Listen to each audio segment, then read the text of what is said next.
तैयारी मुख्यमंत्री योगी आदित्यनाथ कह रहे हैं राम भक्तों और राम द्रोहियों के बीच चुनाव है। जब आदमी हारने लगता है तो बौखला जाता है और बौखलाहट की जो बात आती है उसका कोई सेंस नहीं होता। बीजेपी के उम्मीदवार कह रहे हैं, इम्पोर्टेंट नेता कह रहे हैं 400 पार इसलिए चाहिए संविधान बदलना। तैयारी मुख्यमंत्री योगी आदित्यनाथ कह रहे हैं राम भक्तों और राम द्रोहियों के बीच चुनाव है। जब आदमी हारने लगता है तो बौखला जाता है और बौखलाहट की जो बात आती है उसका कोई सेंस नहीं होता। सारी बातें सेंसलेस होती हैं। सन्निपात की स्थिति पहुंच गई बीजेपी के नेता। उनके मुंह से क्या निकलेगा, क्या उसका अर्थ होता है, उसको खुद नहीं समझते। आज पूरा सैफई परिवार मैदान में है, चुनाव में क्या कहेंगे? सारे लोग चुनाव जीतने जा रहे हैं, बहुत बड़े मार्जिन से जीतने जा रहे हैं। डिम्पल पहले से ज़्यादा लगभग 5 लाख के मार्जिन से जीतेगी। नोट करिए।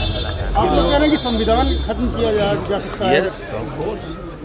भाई लगातार लोग कह रहे थे बीजेपी के उम्मीदवार कह रहे हैं, इम्पोर्टेंट नेता कह रहे हैं 400 पार इसलिए चाहिए संविधान बदलना। और सतीश गौतम अलीगढ़ से हैं, आपने देखा होगा उनकी चुनावी सभा में उनकी बहुत बड़ी नेत्री क्या कह रही कि संविधान बदलना इसलिए ज़रूरी है कि जो लोग हमारी जूतियां साफ करते थे वो हमारे बराबर बैठने लगे।